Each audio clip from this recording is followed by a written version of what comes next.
Selalu ya, antara hai dan halo. Iya. 1, 2, 3, hai. Hai. Ketemu lagi dengan saya Renia dan Nuka Azita di sini. masih di program Hai Indonesia, berbagi cerita dan berita Untuk untuk Indonesia lebih baik. Hanya di Mata Milenial Indonesia TV. Matanya Indonesia. Kita kenapa hari ini ping-ping? Nggak tahu deh. Biar unyu. Soalnya kita hari ini punya topik LDR. Menarik nih. Tapi ntar dulu, jangan kita bahas dulu LDR-nya. Belum. Biar disimpan dulu itu ntar bagian terbaik tuh. Iya, terbaik, seperti S. Oke, nah di segmen yang pertama ini kita punya apa nih yang mau kita sharing ke pemirsa? Nih, kita sharing ini dulu nih. Jadi ada PCR saliva itu sekarang katanya baru itu lebih akurat katanya. Yang ini ya? Air liur. Dari air liur. Capek deh kayaknya. Aku pengen dengernya tuh, oh pandemi udah mau selesai gitu. Iya benar. Aku sebenarnya lebih takut sih sama PCR saliva ini, lebih mending yang dari hidung. Antigen. Iya. Iya, kenapa emangnya? Nggak apa-apa, kayaknya kalau dicolok tuh takut Iya, keselak ya. gitu. Belum pernah nyoba. Kamu udah pernah? Belum juga. Belum juga. Uh-uh. Nah, Gimana nih? jadi apa bedanya nih PCR swab sama PCR saliva? Kalau swab kan kayak biasa itu kita pakai sampel yang dari nasofaring itu kan. Nah, kalau saliva ini kita jadi kayak Air liurnya ditampung. Air liurnya ditampung di wadah gitu. Nanti air liur itu yang Tes. dicek labnya itu. Jadi kan kalau swab kan kita sakit ya. Nah, ini lebih nyamannya karena kita nggak perlu lagi colok lagi sampai tenggorokan kita itu. Oke. Nah, penggunaan sampel air liur dalam tes PCR ini tuh memiliki tujuan utamanya untuk mempercepat proses tracing kasus COVID-19 dan membuat proses pengambilan sampel terasa lebih nyaman, terutama pada anak-anak. Betul, Oh iya sih, benar, betul. banyak orang tua tuh nggak tega untuk trauma kan anak-anak. anaknya dicolok. Ada yang sampai lari-lari loh. Aku lihat di IG story-nya orang-orang. Ampun dokter. Jadi kayak udah trauma dia mau digituin. Nah, berikut nih gimana Kak cara pengambilan sampel PCR saliva itu? Nah, yang pertama biasanya ini petugas medis akan memberikan instruksi kepada kita ya untuk membersihkan tenggorokan dengan cara mengeluarkan dahak sebanyak 3 kali. Gitu. Jadi dibatukin dulu. 3 kali sampelnya nanti ditaruh di wadah gitu. Terus biasanya air liur sebanyak diambil biasa 0,5 sampai 1 lah. 1 mililiter. Ya, milimeter. 1 sendok teh gitu lah ukurannya. 1 sendok teh ya kan.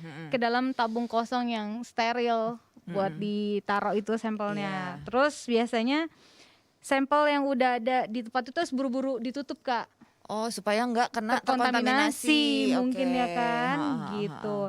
Nah, nanti air liur kita itu dicampur dengan viral transport medium namanya. Oke. Nah, cairan yang berfungsi untuk mencegah sampel terkontaminasi oleh bakteri. Jadi harus buru-buru tuh. Jadi habis itu langsung kasih cairan yang biasa itu buat menghindari bakteri gitu. Nah, habis sudah ya udah air liur kita akan dibawa ke lab untuk dideteksi apakah ada materi genetik virus corona di dalamnya. Oke. Nah, katanya juga di sini nih supaya hasilnya lebih akurat ada beberapa hal yang perlu dihindari, setidaknya 30 sampai 60 menit sebelum melakukan tes COVID menggunakan metode PCR saliva ini. Yang pertama, kita nggak boleh makan minum. Kayak puasa ya jadinya. Kayak cek darah ya. Kayak mau cek darah aja gitu. Terus nggak boleh juga merokok, baik rokok biasa maupun rokok elektrik. Nggak boleh konsumsi permen karet juga Unik juga ya. Terus habis itu tes PCR ini juga akan lebih akurat hasilnya jika dilakukan di minggu pertama sejak kemunculan gejala dan di pagi hari saat mulut belum terkontaminasi oleh sisa makanan atau minuman. Nah, ini mau bangun tidur langsung kita pergi tes aja. Iya benar.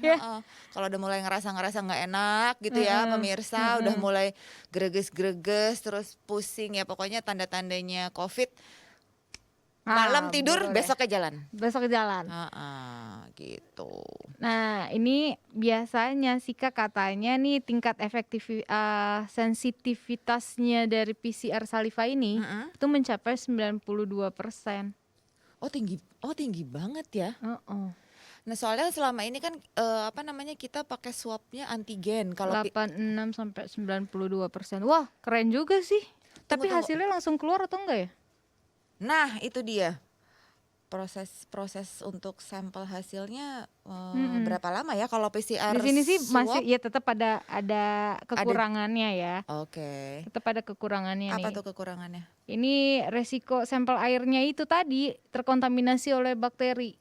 Kita nggak tahu kan pas di saat mulut kita bersih atau enggak ngeluarin sampel air liurnya, takutnya kan malah jadi hasilnya salah kan karena ada bakteri lain gitu. Negatif palsu lah atau jangan-jangan positif palsu juga. Kayak alamat palsu jadinya. Coba aku cari ya untuk tes PCR saliva ini hasilnya tuh berapa lama sih? Tapi memang di Indonesia sih belum digunakan. Belum ya? Belum Untuk ada. kita nih masih swab antigen sama Dan PCR swab. ya. Oke, berarti Jadi di masih Indonesia belum. memang belum ada sih ini ya tes saliva ini, PCR saliva ini. Baru ada di beberapa negara aja katanya. Apa aja tuh negaranya? Ini Di USA ya kalau nggak salah ya. Ada, iya. Di Amerika Serikat, di Jerman, Jepang, dan di Korea Selatan. Belum masuk nih ke Indonesia. Mudah-mudahan bisa juga Indonesia pakai ini ya. Kayaknya nggak akan lama lagi sih. Kalau udah ada kesebar di beberapa negara ya, mudah-mudahan kita doain. Aku sih doainnya angka pandemi atau angka COVID di Indonesia hilang aja gitu Kak. Jadi udah nggak ada deh tuh PCR saliva. Tapi sebenarnya udah turun kan angka turun COVID. drastis kan? Iya kan, turun drastis. Lumayan. Cuman sementara ini PPKM juga masih tetap diberlakukan ya, Ya sama walaupun levelnya sudah diturunkan. PPKM masih belum dilepas juga. Kayaknya sih PPKM ini akan terus lanjut ya. Kalau menurut aku Kak, selagi tingkat vaksinasi masih belum full. mencapai lebih dari 70% ya. Ya nggak apa-apa sih, makanya guys tetap prokesnya ya. Yang belum vaksin ayo dong vaksin gitu kan, bantu kita juga semua kan. Iya. Emang nggak bosan pakai masker terus ini? Bosen amatan. Ya udah, terus apalagi nih setelah PCR saliva? Setelah kita share tentang PCR saliva, kita punya apa lagi Oh ini ke news yang mau kita bagi? kita mau bahas tentang beberapa tempat wisata sih lebih tepatnya ya, yang ada di Jakarta dan bernilai edukasi juga. Oh jadi 10 tempat wisata edukasi di Jakarta. Karena mungkin sekarang kan banyak tuh anak-anak taunya hanya main Mobile Legend, game online. Iya, ini yang mereka harus keluar dari rumah. Boleh nih keluar, tapi kan ada sisi pendidikan atau edukasinya juga kan tempat ini. Jadi bisa ngebantu anak-anak juga nggak taunya hanya mall aja sekalinya keluar. Dan nggak main game online terus iya gitu gak ya. sih? Kan apalagi tatap muka masih sekarang seling-seling kan, seminggu hanya beberapa kali. Dan mereka sekolahnya daringnya mah cuman berapa jam main gamenya. Iya, nah ini game online ini tidak hanya mengkontaminasi anak-anak, ya kan, sebenarnya orang dewasa juga ikutan gitu. Jadi kalau umpamanya orang tua bawa anaknya ke 10 tempat wisata edukasi di Jakarta ini, otomatis orang tua dan anak-anak yang suka main game online akhirnya berhenti dulu sejenak, keluar rumah, jalan-jalan deh akhirnya. Ada apa aja sih? Ini yang pertama, ini nggak asing sih, Taman Mini Indonesia Indah. Oh iya. Udah pasti kan. Pasti kalau itu. Anak-anak kita bisa belajar budaya rumah-rumah adat yang ada di Indonesia. Apalagi kalau kita naik kereta gantungan itu kita kayak muterin kan. Iya. Kita bisa lihat ini ya, pulau-pulau ya, di Indonesia, miniatur pulau-pulau Indonesia. Ini deket kok adanya di Jakarta Timur ya kan. Jadi nggak usah jauh-jauh, nggak usah bingung-bingung ngajak anak mau kemana. TMII aja, Taman Mini Indonesia Indah. Iya, dan di Anjungan ya namanya ya, biasanya di Anjungan rumah adat itu biasanya ada kayak mereka tuh bikin warung makan. Iya. Nah, yang disajikan di situ itu masakan-masakan khas dari daerah tersebut. Yap. gitu. Dan ada juga yang suka kayak nyewain baju-baju adat buat kita foto. Iya, Bayar 50.000 per baju atau berapa, nggak tahu deh itu sekarang harganya ya, nanti kita update coba. Dan di anjungan-anjungan itu kalau nggak salah mereka juga ini ke apa namanya, ada hari-hari tertentu yang mereka memberikan pelayanan kalau ada anak-anak yang mau les nari. Oh iya, sanggar tari-tari tarinya daerah, ada, betul. tari-tari daerah, iya. Ada. Jadi kerennya itu ya guys ya. Boleh tuh kalau kalian yang lagi nonton punya anak ya kan, daripada bingung anak di bawah 12 tahun belum boleh ke mall. Bawanya ke Taman Mini. Betul Next sekali. ada apa nih Kak? Selanjutnya setelah TMII, orang tua nih bisa ajak anak-anaknya ke Kidzania. Ya, ini masih di Jakarta juga kok. Adanya di SCBD Jakarta Selatan ya. Nah, Kidzania ini cocok banget jadi salah satu tempat wisata edukasi anak di Jakarta, karena anak-anak di sini tuh bisa main sambil belajar, terus pura-pura ini main peran. Ya, mau kerja apa, jadi dokter-dokter bisa, ya nah, kan? yang lebihnya lagi dari profesi apa yang disukai sama anak, nah itu mereka dibimbing sama pendamping profesional Kak. Iya di sana. Jadi kayak anak-anak tuh udah tahu dikasih langkah-langkahnya ya. Jadi misalnya mau jadi dokter nih, cara meriksa, cara pakai alatnya kan apa itu stetoskop ya, iya. stetoskop gitu. Keren sih. Nanti kayaknya walaupun kita belum punya anak, kayaknya boleh juga nih ke main Boleh. dokter-dokteran di sana. Pasti kamu dulu cita-cita yang tidak terinikan ya. Iya, nanti aku jadi pasiennya aja, Oh gitu, iya, jadi udah. dokternya. Nah, setelah Kidzania, yang berikutnya ada apaan Kak? Ini aku punya Taman Impian Jaya Ancol. Siapa sih yang nggak tahu Ancol? Iya, ini pasti jadi tempat jalan-jalan zaman Nuke kecil dulu juga kan? Iya. Aku lebih ke Dufanya tapi. Iya. Nah, di Taman Impian Jaya Ancol ini adanya di Jakarta bagian utara. Nah, ini di Apa sih di sana yang spesial yang bisa jadi apa namanya, area edukasi anak-anak tuh ada apa di sana? SeaWorld. Oh iya, SeaWorld ya. Iya, ikan-ikan. Anak-anak bisa belajar jenis-jenis ikan, dan ya, mereka betul. bisa lihat langsung bentuknya, nggak hanya lewat biasanya mungkin lewat buku atau YouTube atau di TV iya. aja gitu ngeliatnya. Ini kan SeaWorld tuh ada kan, jadi kita yang bisa apa tuh sambil jalan ngeliat akuarium besarnya gitu kan, anak-anak kan pasti excited banget. Ini ada kebun ada kebun binatang Ragunan. Oke. Udah dekat, dan lagi-lagi anak-anak itu suka pastikan sama kayak ngeliat hewan, binatang. Nah, di sini kan edukasinya dapat banget. Iya, nah bisa ngasih makan langsung Iya, sama hewan-hewannya hewan, ya. iya. Tapi ada sih hewan-hewan tertentu yang nggak boleh kita kasih makan. Biasanya nih yang nggak boleh itu apa, kera ya. Kera atau binatang-binatang buas lainnya lah yang termasuk kayak harimau, buaya gitu-gitu ya nggak sih? Palingan yang kita bisa kasih makan tuh kayak jerapah. Siapa Gitu. juga yang mau ngasih makan buaya, Nuke. Sekali kan di Ragunan kita nemu buaya darat. Ngeng. Ya kan? Pasti banyak yang mirip buaya. Iya, itu sih nggak usah keragunan. Di sini juga tempat juga kita banyak. ada nih. Iya kan? Iya, iya, Aduh, iya. ya Allah, secara kita buaya betina. Kok gue nyambung aja gitu kan? Nggak tahu. Buaya darat. Lelaki buaya darat, gitu. Itu nanti di request saya tuh kita puterin lagu Lagunya itu. abis ini ya, tolong nih. Gara-gara Ragunan. Di play itu playlist kita sebelum nanti break ya. Iya. Oke. Catat tuh ya. Catat. Oke. Nah, habis dari Ragunan, bunda-bunda dan ayahanda, ini kebiasaan bawa program gue jadi belok nih gue. Bisa ngajak kemana lagi? Planetarium ya? Iya, planetarium. Nah, ya di kan? planetarium ini anak-anak tuh bisa melihat benda-benda langit. Iya, belajar tentang benda-benda langit. Ini lokasinya di Jakarta Pusat, di Cikini tepatnya ya. Iya, deket apa tim ya? Iya, Kalau dekat. nggak salah. Iya, benar. Nuko udah pernah ke sana? Sekali. Sama aku juga sekali. Rekan kita Ditan 4 kali. Oh, itu dia luar biasa sekali. Hobi atau suka atau Enggak, dia numpang tidur di sana katanya. Oke, baik Ditan, pantaskah dirimu percis seperti benda-benda langit bersinar? Aku nggak ikutan. Ditan, sorry. Tos dulu kita tos. Nah, setelah planetarium, Museum wayang. bisa juga diajak ke museum wayang untuk memperkenalkan budaya wayang ya. Iya. Budaya Indonesia yang sudah ada sejak zaman dahulu kali ya. Jawa ya biasanya nih ya. Ini diresmiin Jawa aja Barat sama Jawa Tengah. 1975, Kak. Iya. Nah, di sini Adanya di mana nih? adanya di mana? Di kawasan Tua. Kota Tua, Fathahillah. Nah, Iya. kalau di area ini tuh banyak banget yang bisa dijadiin tempat edukasi untuk anak-anak. Ada museum Fathahillahnya, terus ada museum Museum wayang ini. wayangnya. Tapi kayaknya itu memang di situ deretan-deretan museum ya, seputaran Kota Tua itu. Iya Iya memang. kan, bener kan ya?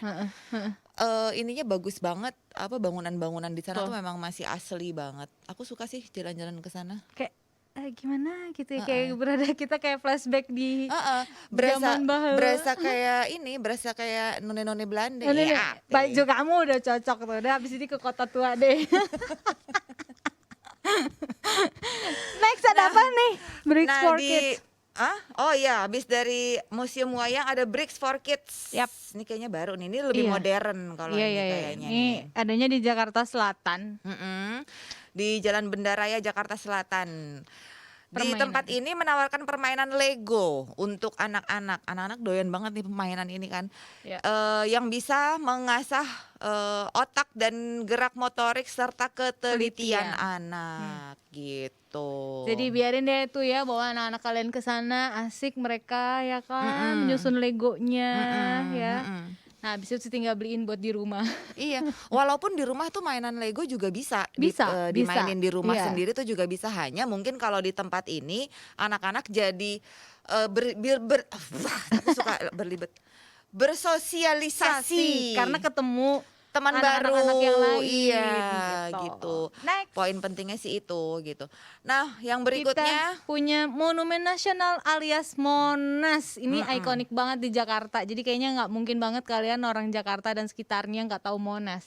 nggak usah orang Jakarta, orang se-Indonesia Iya, juga orang tahu. Indonesia saja udah tahu ini ikon, salah satu ikon di Indonesia ya. Iya. Monumen Nasional ini. Dalamnya kan museum. Museum, betul. Bisa naik ke atas ya. Bisa sekarang foto ya kan, melihat Jakarta sekeliling kayak gimana dari atas Monas tuh. Ih, cakep. Indah banget ya. Cakep. Dan sekarang Monas tuh udah bagus banget, udah rapi, Udah rapi, ya, tamannya iya, juga iya. bersih banget. Benar. Ini Nah, yang terakhir ada Setu Babakan. ini daerah mana nih? Di Jagakarsa, Jakarta Selatan. Udah mau dikit lagi. Ini tempat apa ya? Tangerang Selatan. Itu jadi kayak tempat kebudayaan Betawi gitu, Kak. Oh, oke. Aku pernah ke sana. Jadi kalau ke sana itu kita bisa lihat nanti ada pertunjukan tari daerah khas Betawi, baju-baju khas Betawi, makanan gitu. Oh, gitu. Ondel-ondel pasti ada. Di sana, nggak mungkin nggak ada. Kamu datang pun udah langsung disambut ondel-ondel. Oh, kayak gitu. Dia jadi kayak satu area gitu sendiri. Satu area itu kayak danau. Danau. Jadi sekeliling danau itu nanti ada yang berjualan baju, makanan. Oh. Dan di pintu masuk itu biasanya nanti kita kayak ada rumah khas adat Betawi. Rumah adat Betawi. Ada panggungnya. Jadi nanti setiap hari apa biasanya weekend ada tari-tarian, pencak silat, khas Betawi gitu. Benar-benar. Nah, sebenarnya pemirsa nggak hanya 10 ini aja sih tempat Banyak wisata sih. edukasi ya. Ada museum, Iya. ada lubang buaya juga bisa. Oh, iya Ya tuh. kan, Iya, lubang iya. buaya.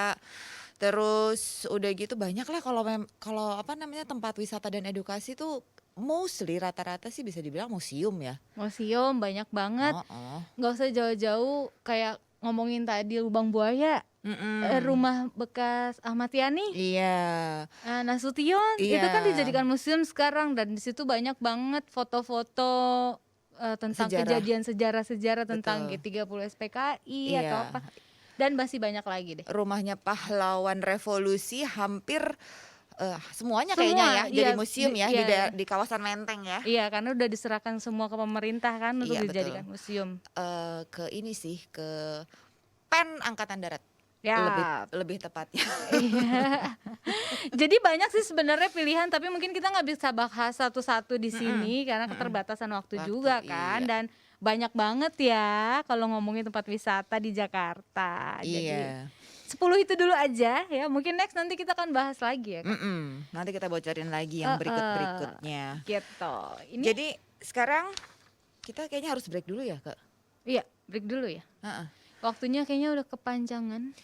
Oke pemirsa, nanti kita berdua, saya dan Nuka akan kembali lagi ngobrol-ngobrol sama pemirsa, sharing info ya. Kira-kira tentang Cerita-cerita, topik serunya nanti ya. Apalagi kita udah pakai baju pink-pink sama Ana, itu tadi cluenya di depan. Yes.